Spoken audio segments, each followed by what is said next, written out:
Anyway, guys. Konnichiwa, boku no namae wa Danielu desu. And nice to meet you guys. Once again, my name is Daniel. And this is... Big Dog Legs. Hajimemashite. My name is Bianca. Good evening. And wrapping it up on this corner of the couch is Chris. Bringing it in. Welcome to episode 3 of Weeb Closet. Woo!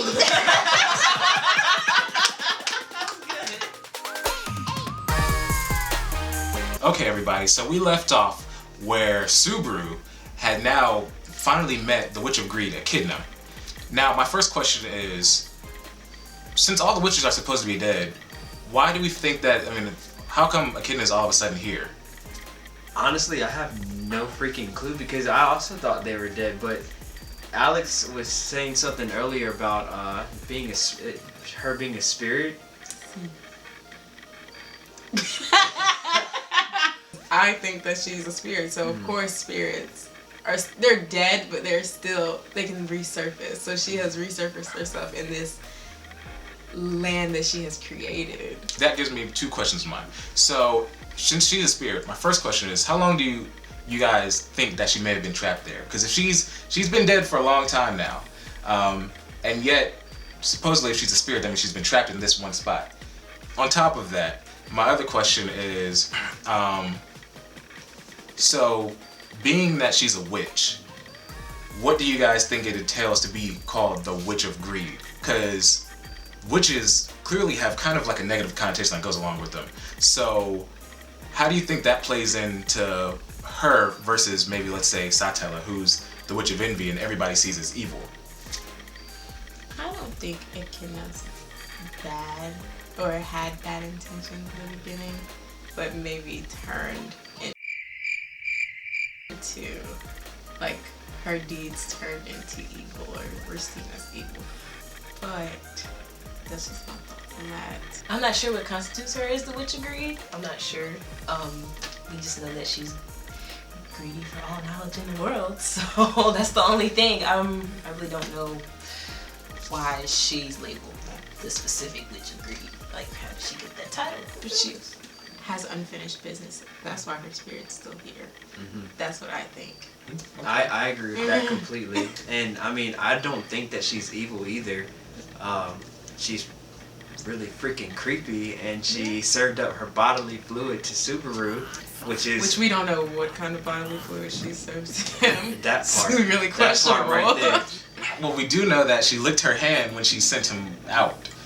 But my other question is, so, because we don't necessarily know exactly what it takes to be a witch, all we do know is she definitely brought up how people all came to her seeking knowledge, and she was clearly kind of subtly trying to tempt Subaru into asking her more questions and trying to like pick his mind just to see. She was trying to feed off of his energy and trying to see what he really wanted.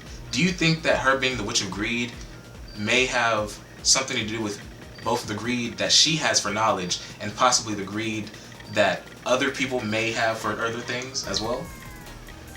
I just think she's nosy. Honestly, once she said all that, I think she wants to know way too much about everybody and everything that she has no place for. So that's why she's greedy. Yeah, that's a good point, that she was trying to tempt him. It seems like it. But Subaru wasn't pressed. So we were like, no, I got Shorty outside waiting for me. I gotta get back to my girl. Ask me anything. Like anything. Literally anything. Literally anything. I've been sitting here for 400 years, bored. She's Please. like, We must all never forget the great scene where she showed us dummy thickness right there. She did.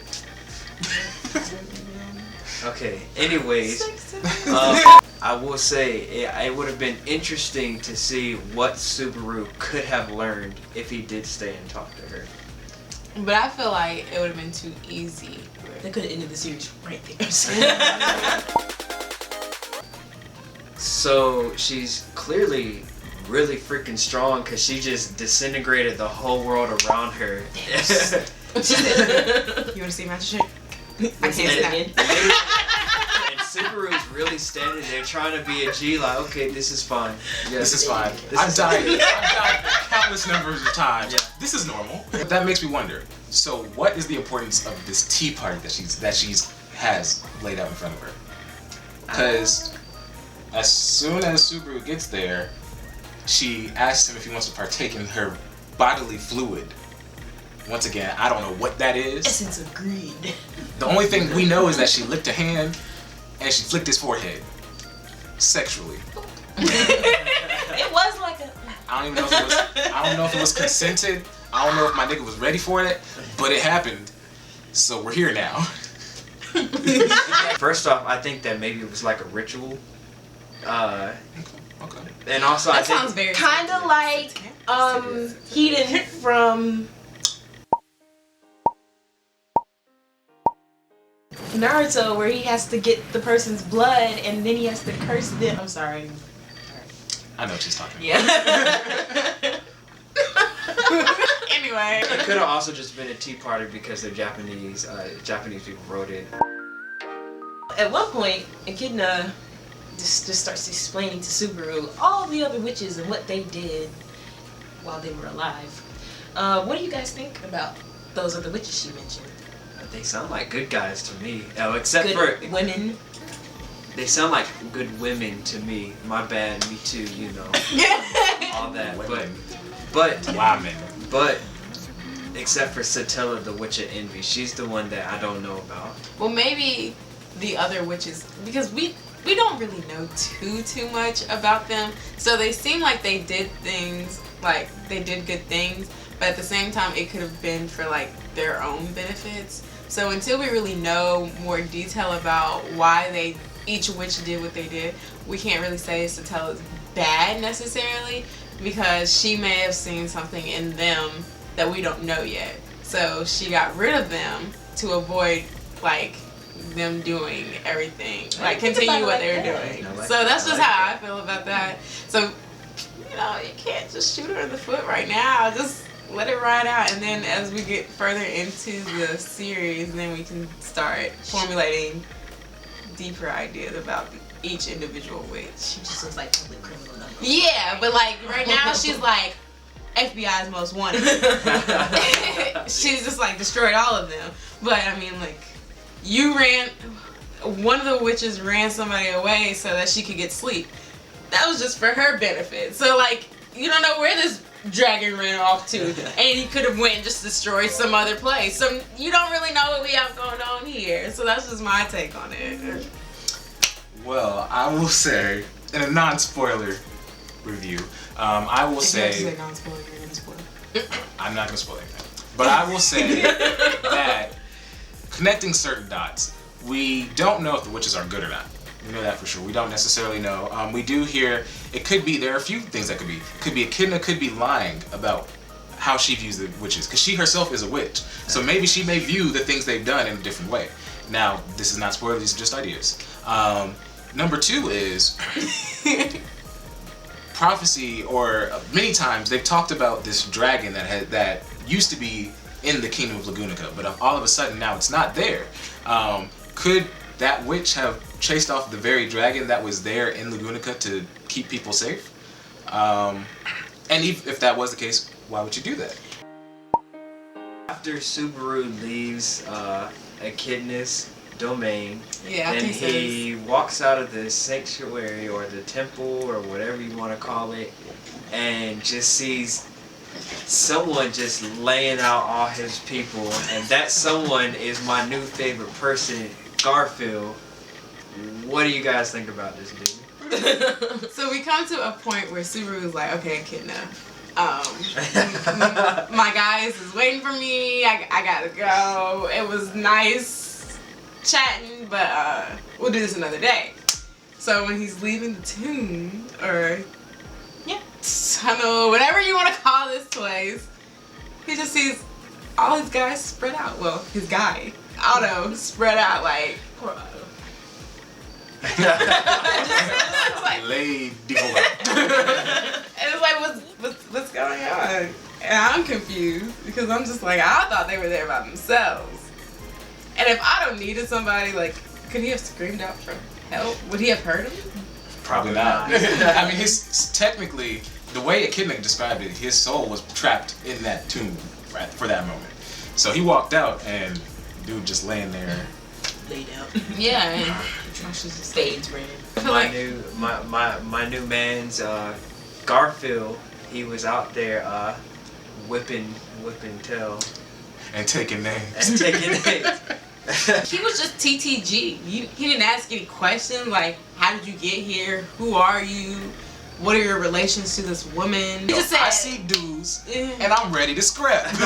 So, do y'all like Garfield? What do y'all think about him? I mean, But based on what Frederica said, I mean, she did say, watch out for Garfield. I feel like you have to watch out for anybody with those teeth. So I don't really trust her either trying to tell us to watch out for somebody. Because this is like, what are we watching out for? Do we also need to watch out for that with you? well, I mean, I will say, although Frederica, she was like kind of hiding her teeth and like putting her hand up in there, like, Garfield was like, yo, I'm like, these are jewels, and I'm about to flash her. That dude is strong because he literally picked up Patrasha and just laid her out too. Good night. He was like, I ain't gonna hurt you, but you got. But I am a knock. Go to sleep. Go to sleep. Go to sleep. Go to sleep. I mean, I personally would be scared of anybody who, if the director takes the time to make the ground shake while this man is walking, that just shows you how freaking strong this dude Or is. he's How about I right shake there. the room? You might This be in is her. not Avatar. We don't know that. After my man chills out, he shows her, I guess his sisters or whatever, his relationship necklace. He's like, okay, I'm cool now. So he's taking them like to the sanctuary, and this place is. The ghetto. The ghetto. The ghetto. Get up. Yeah, I don't know why it's called a sanctuary because like if I'm thinking in my head, I'm thinking I'm gonna see like birds flying in the sky, the sun is out, the sky's all blue, there's green grass everywhere, flowers blooming. Cinderella singing. Sanctuaries usually are a safe haven for people to come to and feel welcomed and safe at. However, this These niggas place stuck. is dirty. They stuck. He Look at dead. the other side of the project. It's gone. Okay. Someone was told me the grass was greener on the other side. Now, okay. So as soon as they entered into Sanctuary, all of a sudden, they get the bomb dropped on them, and now they're stuck here. Y'all could have told us that before we went. Like, We got all these little demi-humans walking around, That's can't what none I'm of them saying. get out. That's what I'm saying. Y'all had the nerve to trust somebody with teeth like that. We're all trapped in Sanctuary. Now we finally... Who's we? I ain't trying to know anything. Okay. Sorry. So we finally, once and for all, we get to meet Ram, who we haven't seen since last season, honestly. And I'm at a loss for words, because seeing Subaru having to watch Ram forget all about her sister, like the most cherished person she has in her life, once again, and just kind of having a bite back on his lip, because she's not there. He can't explain the situation to her, and yet you can kind of see like subtle nuances in how she's acting. What do you guys think about how Ram's been acting as soon as like Subaru strolled up? Well, she's still an asshole sometimes, but I do like that about her. But it does seem like she was a little more flirty. She did seem more flirty, I think. She seemed kind of like less nonchalant about Subaru and kind of more like she was filling a gap, as if like something had changed in her life. Oh wait, Rim's not there. And now all of a sudden it seems like she's kind of everybody's older sister. What do you guys think? I mean, yeah, she doesn't have a little sister to dote on anymore, so she has to express that love to other people somehow. So even if it comes off abrasive, you know. Mean AF. I love you. Well, we get to the house and we see Roswell all f***ed up. What's going on? What's going on? As said, now we need to discuss Roswell. We finally meet him in Sanctuary, and he's banged the up. Sorry, he's very banged up. He has all these bandages on, and the question is like, what happened to him? I feel like he's being very extra. It's like the dude from SpongeBob. Like he broke his arm. Every morning I break my arms. Every morning I break my legs, and every afternoon I break my arms. At night, I lie. I really feel like this is Roswell right now. He's like, what really happened to you? You tried to say like, okay, you went through this trial, but what actually happened during the trial? For you to be bandaged up like that? Or are you just being extra? Out here doing things you're not supposed to. Not supposed to. Now, Exactly. even though he supposedly all his skin peels off, if you go through the trial and you're not supposed to, he heals really fast and he's strong as shit. Sorry. So I don't understand why he's still laying there. It's like he wants someone else to take it on. And they're enabling him. They are. They're definitely enabling him. Something might be in place though that's preventing him from healing as fast as he normally does while he's inside Sanctuary. I don't know though. But I don't think so because I feel like he has too many connections in Sanctuary for him to like be detached from his like healing powers. But that's just me. I don't know if it works that way, but I will say, because they are in the presence of a witch, the same way that a lot of the mobbies can smell the witch's scent, there might be something going on with the Witch of Greed where people can't use their full power. Maybe that's the reason we couldn't hear. But like I was saying, his family, he has like, there's a connection with him and the witch. So I feel like he has those powers. He just doesn't want to do anything. I feel like he is, I won't say he's being lazy, but I feel like there's something deeper there that we don't know about Roswell and his connection with the witches for him to be sitting back while everyone's trying to figure out like, how the bark do we get out of here? And so he's putting Subaru and Amelia.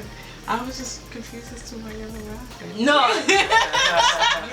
Your euphemism is a word. That's So interesting. That's some good vocabulary. Yes.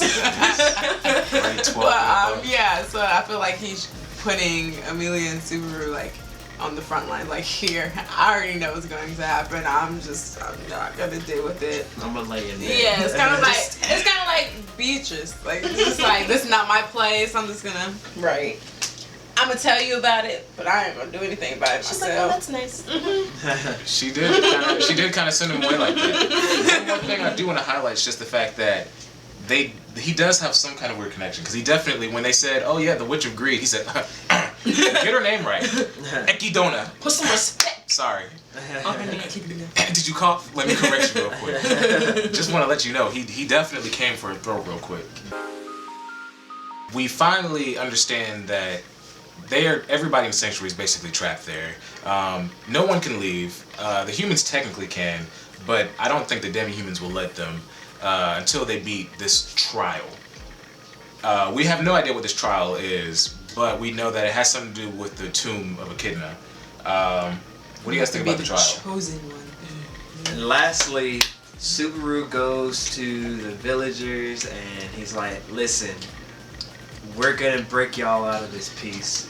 And they're like, you're gonna break us out? They got real excited. Oh my god, oh my god, we're gonna saving save us. this. Yes, you got this. No, Amelia's gonna get you out. Who? But she did give a really good speech. No, she gave an amazing speech. She came up. So. Yeah. My fellow Americans.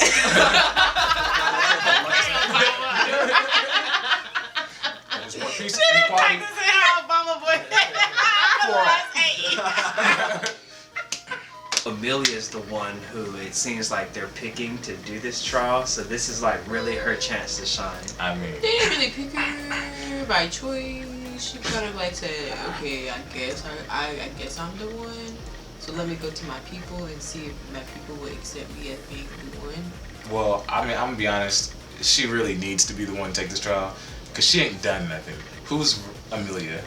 That's it. Oh, isn't she best girl? Right, best girl. Right. Best girl. She's nice. That's all she got. Best girl. She needs some accolades. She needs to like show that she can do something. So, although, I mean, knowing where Amelia is coming from, you know, her background, just a smidgen of it, we kind of understand though, like why it's so important for her to just want everybody to come back together and for everybody to meet their families. If you've seen Frozen Bonds, I mean, Chris, what do you think about that scene? Well, she really doesn't have any people. It's really just her, and everyone always ostracizes her too. So this is I think this is a good moment for her to really start to come into herself and show that she can be king. Yeah, because now that, you know, she's lost Puck, she is starting to cling to Subaru a whole lot more. And other than that, they really barely trust her. They're really kind of putting everything on Subaru's arms or on his shoulders. But I'm really like ready to see where she takes this. So we're at the point where Amelia she's gotten approval from her people, and now she's about to take on this trial. So once they get back to this tomb that they were at, where Garfield beat everybody's butt, she enters, and then it lights up, and then it just goes out. And what? The lights are supposed to stay on. she's supposed to be certified to take the trial, so I don't know why they turned off. So Subaru says, Not my girl. And zoom. Runs in, and then the lights up again. And everybody's like, "Whoa, pause! No way! Why are you certified?" Hold up.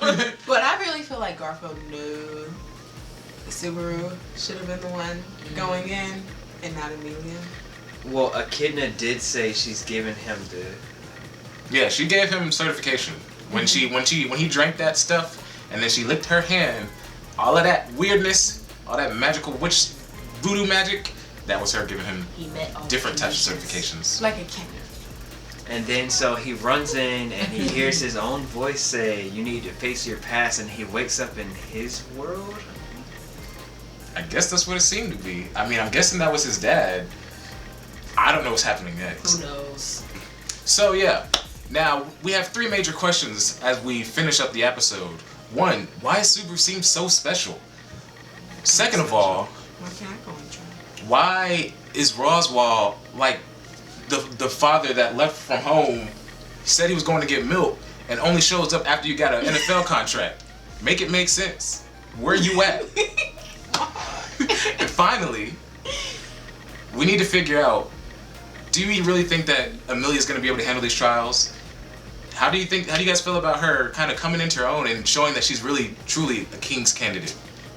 Let us know in the description below. Be able to handle those trials. I don't know. Let us know in the comments below, and as always, Make sure you like, comment, and subscribe. Like, comment, and subscribe. Like, comment, and subscribe. Comment down below. Down below. Down below. Hey.